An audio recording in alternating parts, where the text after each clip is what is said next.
Good morning, and from Bangkok, Thailand. Happy Sunday evening. Thank you for joining me. This is an episode about giving ourselves permission to do the things that we have been dreaming of. If you are a person who has been really struggling with um, a lot of stress and anxiety. I mean, the world is literally on fire. That's not what this episode is about, but it is an episode about reclaiming the pathway to clarity and peace and reinventing and redesigning a life that is going to give you the um, the strategies to be able to create the life that you want. So, my name is Dr. Crystal. Thank you for joining our channel on Sabbatical with Dr. Crystal. I have a couple of really exciting things to share, but I want to do some housekeeping and see if anyone is in the room. If you are watching me online, if you could just give me a check and say hello, let me know that you can see me and hear me. I would really appreciate that. I'm going to check in on my phone. Today, I have a really great resource that I've been working on that I'm sharing with you all. And let's see. Yeah, it looks like it's on. Okay. So,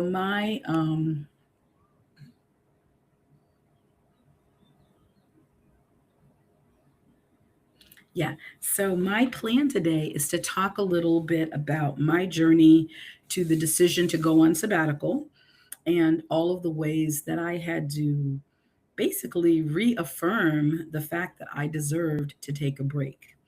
I feel like we live in a world where if we are busy, broke, burned out, mad, like we feed into a stereotype that society really has for us as Black women.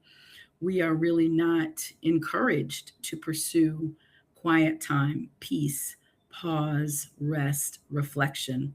I will say that I grew up in a home with women who were Black women who were very ambitious, who worked multiple jobs and businesses and were superstars in the kitchen, great homemakers, and community resources, and mothers of the church, and the head of the steward board, and the trustee board, and I forget what the other one was. Oh, the sewing circle and all the things. I mean, going back as far as my great grandmother, and you guys have heard me talk about some of this before. But the reality is, we are in a generation now where the things that they did, say for example, my great grandmother, my great aunt, my grandmother did. When we do those things today, because the world is set up a little differently, we end up in a position where um, playing the long game often really doesn't reap us the benefits that it did in prior generations. Companies are no longer rewarding pensions and gold watches, real gold watches for employees who stay 25, 40, 50 years.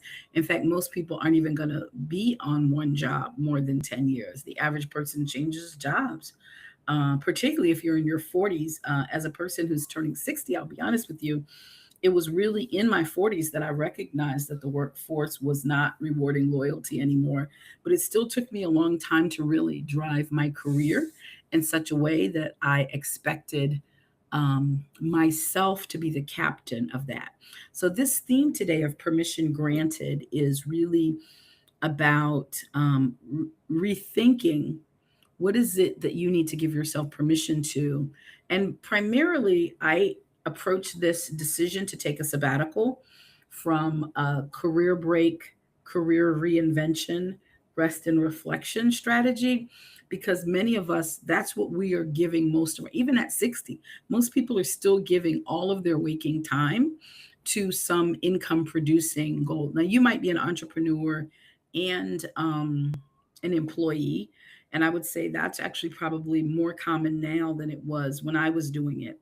But I always had a private tutoring business. I always worked at least 2 or 3 evenings a week, and then all day on Saturday, and then occasionally on Sunday if there was somebody that was, um, I don't know, deserving or in need of a makeup. That's what I found myself doing.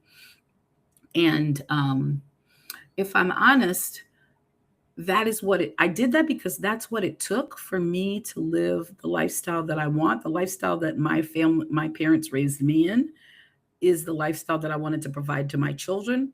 And so while I was looking okay up, like neck up, underneath the water, I was like paddling, paddling, paddling, paddling, paddling. And I actually talk about this. This metaphor of the duck paddling fast underwater is something that I feel like um, was really common a few years ago or a few decades ago, but I have been revisiting it because what I recognize, I think it is the discord between what's going on in your head and what your body has to do that is part of what creates this gap, this stress, that means that we have to give ourselves permission, one, to acknowledge what we're doing, two, to be honest with the people that love and care about us, the toll that it's taking on us, and three, to ask for help, first from ourselves, to say to ourselves, this is not working, and so we're going to do something different. So how do I find the resources and the strategies to get the help that I need to be able to move forward? So I am really committed to doing more recorded content and live streams around helping women who are 40, 45 plus. I feel like as you get closer to 50, you know that what you've been doing for 20 years, it's in your 40s, that what you've been doing for 20 years, is not going to work for another 20 years. Your body, your mind, your emotions are all subtly giving you hint.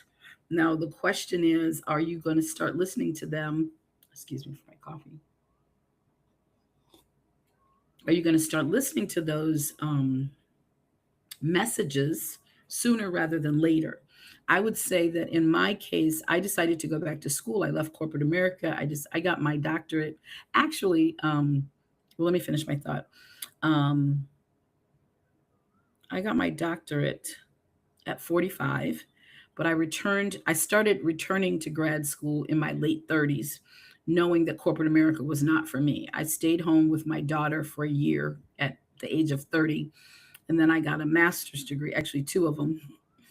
And I did that while I was kind of a primary caregiver. And I'm really glad that I think that was the beginning of me finally recognizing that there are some things that are socially acceptable breaks from your career. Going to grad school full time was one. Being a mom and deciding to stay home with your child. She was my second child. So I'd already had the experience and knew the blueprint for being at work and dropping a kid off at daycare at 6:30 in the morning when the center opened and being back when they closed at 6:30 p.m. Actually, they closed at 6, but you had a little wiggle room, like if you got there by 6:15. But my son David, who's now 32, was at daycare from the day they opened to the day they closed my entire corporate career.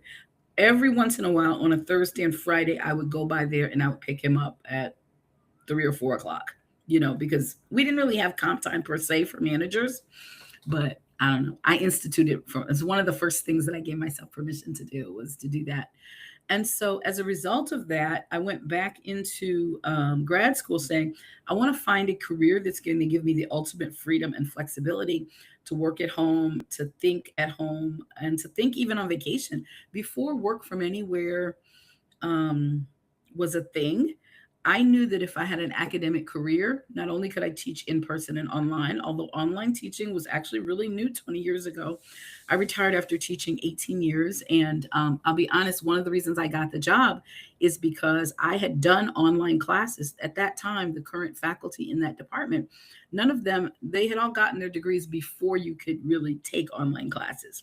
But I had had some online classes. Of course, I'd never really taught anything. So the one class I had taught was in person.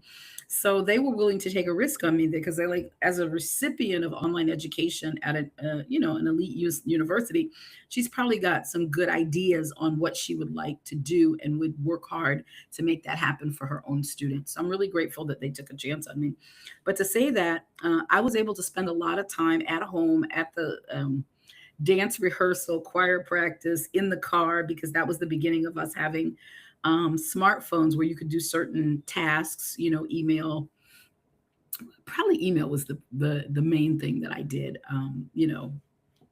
and then you could grade papers, students could submit assignments online, you could, send messages out. So the academic career was a career that for me was the first recognition of how do I set this up in a way that's going to work well with my family. What I did not, however, give myself permission to do was not still work, 10, 20 hours a day, even though I was working I only had to be at the university 2 or 3 days a week. But on the days that I was at home, I was still working long hours. So part of giving yourself permission, I think, is to look at your life holistically. And in a minute, we're going to talk about my new community, the free community on school. And I call it Savvy Sisters because it's about working smart, not hard. And it's about working within a collaboration of resources where I am in community with you, and this is my strength. And so I'm going to be um, on the A string when it comes to these services, and you're really good at this, so you'll be on the A string when it comes to these services. And then we know that we can barter throughout our system to be able to make life easier on everyone. And I'll give an example of that. So when my kids were older, when they were school age, I took the train at a really early hour in the morning. So remember, only 2 or 3 days a week, but I had to be at the train station at 6 a.m. to take a train all the way to, actually, I took 2 trains to get to work. And then in the evening, the same thing. But I created a carpool system where women who were more, living or working close to where the kids went to school, they handled the carpool. Well, the 1 or 2 days a week that I didn't, I often would make food, and everybody, I would pick the day that I picked their kids up because I could only do it once a week, really. I would also feed the kids. They could come to our home, or I could make, I loved making. I was also a person who loved doing the dump recipes for like a casserole or a crock pot. I love the crock pot. We didn't have air fryers in those days. But I say that to say that you look at the resources, meaning the people, the social capital that you have in your life, and you say, how can we make a plan that works for everybody? So, in a sense, that is the idea that really inspired me to create this community, because I know more and more women really want to thrive. Many of us really, if you watch this channel, you love travel. And I am joining you right now from Bangkok. I had the opportunity a little over a year ago to meet a wonderful sister, Dr. Davia. And at that time, I didn't know. I mean, I knew she was an educator. I knew she worked for a nonprofit, but had been a principal and all the educator things. And so we really connected on that common, I guess, industry trauma or passion, I should say, for students and teaching. And lo and behold, a year later, she has accepted a job here in Bangkok. She's a regional leader for a British company. And so she has this beautiful condo, which I've had the opportunity to be in for almost 6 weeks. And this is my last day here. Tomorrow, I will be heading to Chiang Mai, the northern part of Thailand, to explore that. And I'm going to do another episode to talk about the Bangkok time and some of the things I've been able to accomplish while I've been here. But the reality is, because we are in a community online where we can share what we're working towards and how we're working towards, it gives space for the community to say, oh, well, that's something that I am also involved with. And this is a resource that I have that I can share with you. So I think that is a really beautiful thing when we as women can get together and share our goals, dreams, ideas, what we're working on. And sometimes the only thing you can do is encourage each other, is to be present, to show up and encourage each other. So my path to escaping burnout and disillusionment, honestly, was community. And as a result of that online community being so fierce, I have been a part of other online communities that have helped me do things. In fact, this YouTube channel is the result of an online community that I have been participating in only recently. And I have really sort of changed or shifted my brand to talk more specifically about pausing, resting, and reflecting so that you can reinvent your career work life balance. Because I would argue that many of us we don't have the bandwidth, because it's hard for us to create a ramp, to have the bandwidth to be able to actually sit long enough and work on longer term strategies, longer term projects. It reminds me of those of you who are my age may remember in, I think it was the 80s, when Stephen Covey and the highly effective 7 habits of highly effective people, And people, and many people even before Covey, we use this metaphor of um, the vase with the water and the rocks and the pebbles and the sand. And the thing is, as you fill up your life, you can't put a big rock in at the end after you've done small rocks, pebbles, sand, and water, because it doesn't work that way. If you want to put in a big rock, you have to give yourself a certain amount of space to be able to put that rock in and let other things settle around, or two big rocks.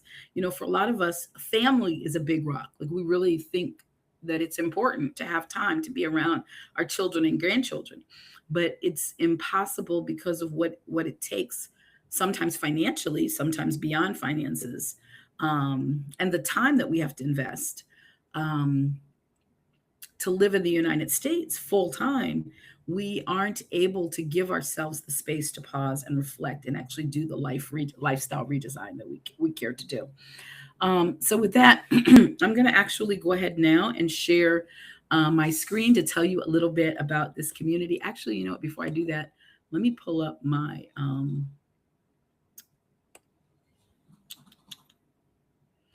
outline.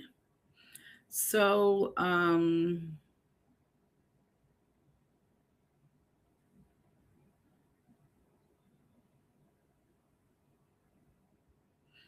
So I have chosen to name the community Savvy Sisters Travel and Thrive. Savvy Sisters Travel and Thrive.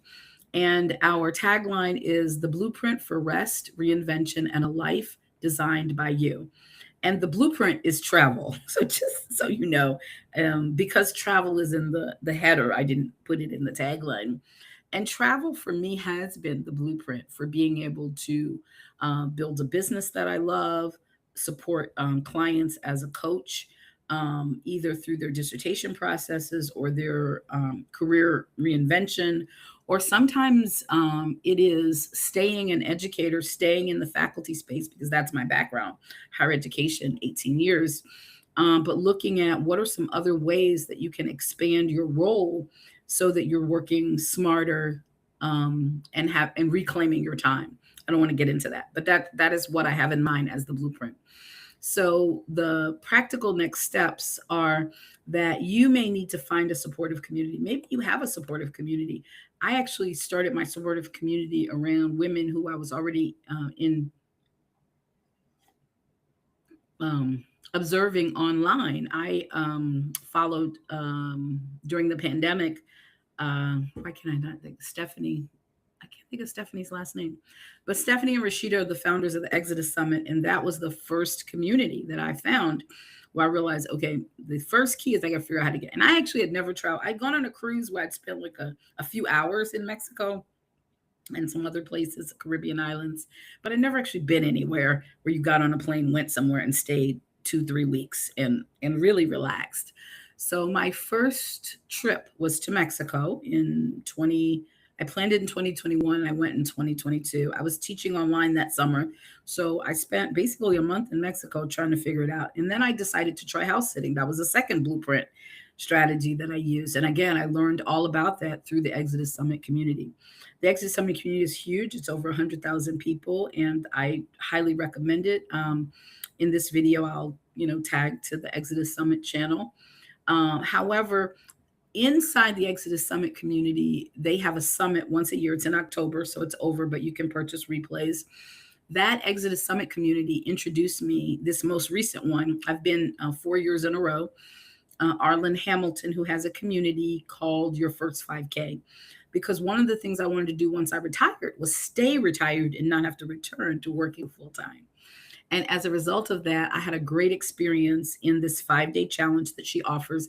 And my channel, or I am also an affiliate of the First 5K membership program.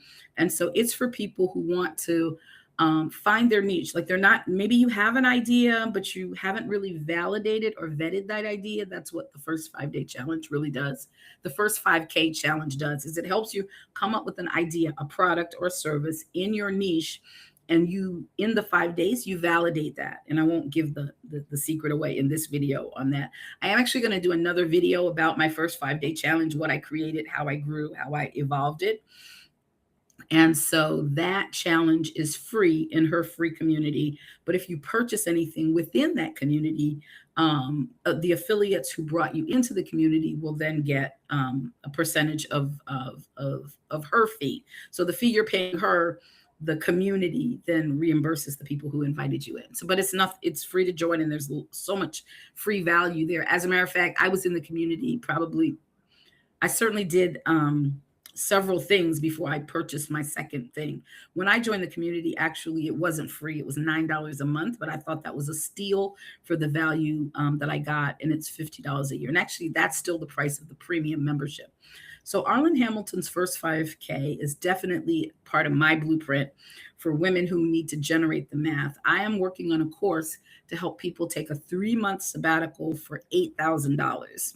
And so that will be inside my community. And that course will also be free the first few months when I finish it. And the reason for that is because if you did the challenge, the first 5K, you can make your $8,000 running that strategy, for several weeks, and then generate your 8K and then be able to be on your sabbatical or pay your bills down or whatever. You can do it as many times as you want, and you can, of course, change it.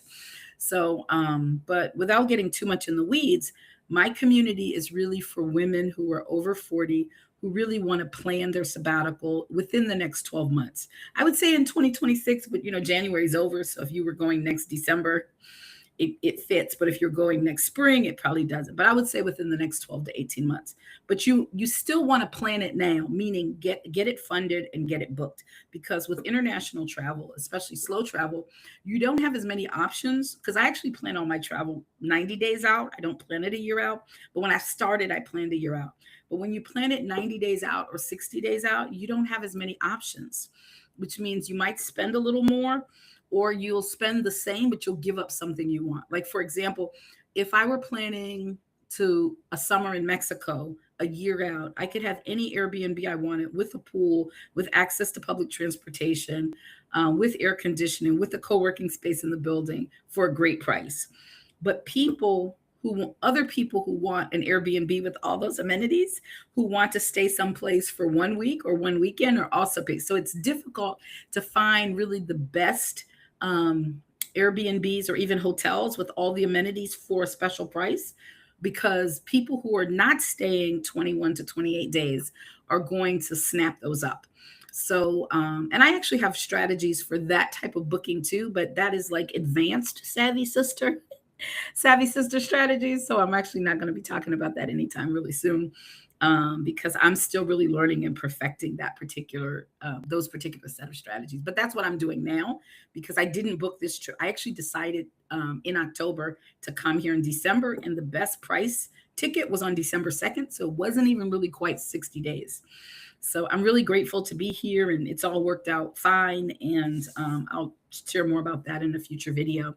But let me know in the comments if you're watching this. Say hello, and please let me know if planning a sabbatical, your first sabbatical or your next sabbatical, is something that you want to do in the next 12 months.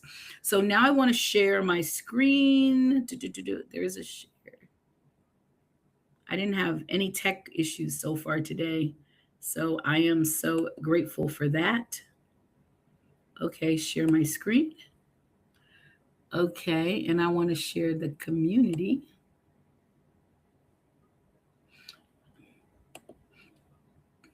And I'm going to actually put the invite link to my free community here.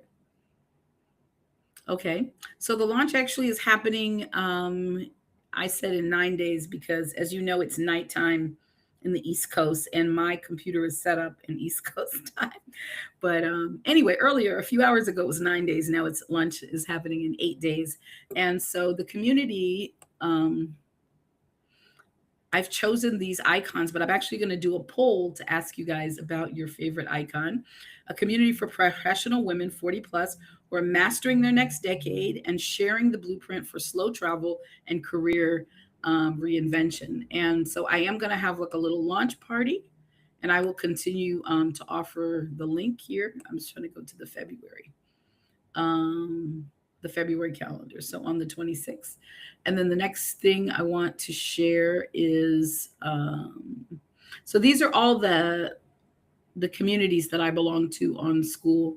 There's a YouTube community. I have a business coach who I've had for several years, Dr. Sade, our community. This is my Your First 5K community. This is the icon for Savvy Sisters Travel and Thrive. I was trying to get back to my about page. There we go. So here is my about page, and it will have a very lengthy. I actually have worked on this description, and I just made it public a few hours ago. And the way that you can invite people, I'm going to put the link in the chat, but just so you know, and it's in the video. So if you go to the members tab and you click on this invite, once you join, you'll be able to get a link that will be your link. And so everyone that you invite, I'm going to be doing a variety of promotions where you'll be able to then consider inviting people who you know are also planning to travel. And then I will, at this point, also share with you one other thing. I looked at several, I'm going to open up my Canva file. And so this is as you can tell, this is the icon that I chose, but I actually looked at several of them. So this is the one I chose for the icon, and this is the one I chose for the header image. And this is the other one that I really loved the idea of. And the idea was for women coming from different cultural backgrounds, giving a toast to being able to launch their next sabbatical, like celebrating the fact that they were leaving. And what I learned, because I'm also becoming an AI image, that's a skill set that I think is important if you're going to be in the business space that I am, to elevate the images that you have. I learned that doing 4 was too hard for at least the Canva AI image generation features. So I might play around with some other tools. So anyway, these are the ones, but it did pretty good with 3. And actually, this is the one that I liked the most. So let me go here. Let me see if I was going to see if it would do it. Yeah, it won't. I was trying to enlarge that picture for you, but it's not working out like that. So anyway, so I am going to do a little poll asking you all to vote on the icon and also the tagline. So those polls will be in the community. And so the next thing that I want to do before I go in the chat, not in the chat, in the text, is to put on screen. Please, if you watch this in the replay, if you would please like this video, leave a comment, especially tell me if you're planning a sabbatical or if you've already been on sabbatical. I'm also continuing the series of interviewing women who've been on sabbatical, who've traveled abroad to rest, reflect, and do some level of reinvention. I have my 3rd interview will be posted in another day or so. And I'm really excited about that. It was a great interview. It was actually last Monday. And yeah, so I'm looking for more people to interview. So let me know in the comments and I'll reach out to you. If you know how to reach me you can send me a direct message actually on Substack, or you can email me, phdcoaching@gmail.com. And then actually, let me do that because I've actually never done that before, I don't think. phdcoaching@gmail.com. Hopefully this is showing up well for you guys. So save and show. There we go. And then the next thing I want to share is the link that's in my document. Mm-hmm. So I created a bit.ly link. Let's see if it'll let me get it here.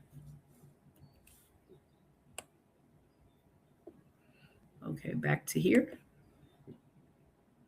I don't know why it's showing me at half. So this is the link to join the community, because the link to actually join the community is super long. But it's basically, if you've had a bit.ly link before, / let me put it up again. It'll also be in the episode description. 4J, that's the letter L, the not capitalized, uncapitalized L, E, capital P, capital V, and the letter I. And I will have that in the show notes going forward up until we have the launch. So I know it's not MLK holiday there, but it was really important to me for to start the campaign towards the launch on Martin Luther King holiday. It's been a really important day for me along my career. I defended my dissertation 15 years ago today in Bangkok. It's already Martin Luther King holiday. It's the third Monday of the month. It was actually on the 15th, not the 19th in particular. And my dissertation was about race related stress in African American families and whether or not religious coping mitigated race related stress. How people who identified as Christians in particular owned their basically made sense cognitively of how they were being mistreated in the workplace or wherever they were experiencing race related stress. So I went on to do a number of things related to religiosity and race related stress in my early career. I ended up in a whole different research strain when I became a psychologist in an interdisciplinary program at the university where I taught in Illinois. But I just feel like because of what's going on in the world, this issue of how do we cope with what we're being subjected to or what is being enacted upon us is sort of like a full circle moment. But, even though I would always say that I value my academic training and God used the cognitive development that I had at the time, the mental, the ability to think through and problem solve when it comes to complex social issues is something, that I'll always cherish. And it's kind of being an educator. Like you're never not a teacher. You'll find yourself wanting to tell people how to do things, but you have to restrain because we're on sabbatical. We're resting. We're, giving us, trying to give that soft life energy. Yeah, so in this community is really sort of a culmination of something that I started 15 years ago. So yes, I defended my district. I didn't earn my degree, but the first step in earning a degree is actually completing the dissertation and then successfully defending it. You complete the research, you write it up. A panel of experts says yes, this is actually noteworthy scholarly research, and they sign off literally on a piece of paper that says this is scholarly research and it meets the criteria. And that's, in theory, in the academic world, what makes you a scholar. So it was just a really pivotal day. And so as a result of that, I've done a number of things on Martin Luther King holiday because obviously, if you are a person of color, and even if you're not a person of color, so many people have used the civil rights struggle and Malcolm X and his, I would say, moral philosophy and the things that he's shared in his writing and in his life to launch other similar social movements. And so I would say that making a decision, if you're a woman of color over 40, to not die of a chronic stress related illness and not see your family subjected to state sanctioned violence, it's definitely sort of the new civil rights movement. It's just that we're looking at it more broader than like marching through the streets. Like there's multiple ways that you can find and establish and maintain liberation for yourself, your family, and your community. And this is a liberation movement. We have to free ourselves in order to free other people. It's kind of like when you give somebody your rent money. This is what America's asking us to do, to give our rent money up to help pay somebody else's basic necessities. But then you're homeless too. And so you're not going to be able to help them again because you haven't sustained yourself. So this is the way I see the whole travel and thrive movement. So anyway, I thank you for watching. This has been a wonderful time. I really hope that when you see this in the replay that you will leave a comment and tell me what your thoughts are about this as a strategy for liberation. For women who want to save themselves, their families, and their communities by finding time to pause, rest, and reflect and regroup.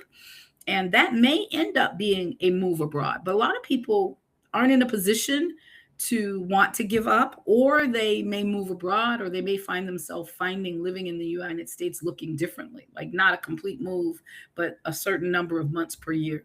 That's exactly, what I am working on, trying to create a system where I return to the United States once a year for a couple of months. So my living in the United States is going to look vastly different when I do finish my sabbatical. And I am pretty sure I'm going to be on sabbatical all of 2026 again. I won't actually be back to put down any roots in 2026. But, this is a really special time, and I'm happy to have you on this journey with me. Thank you so much for listening. Please share this episode and leave a comment. Thank you. Namaste.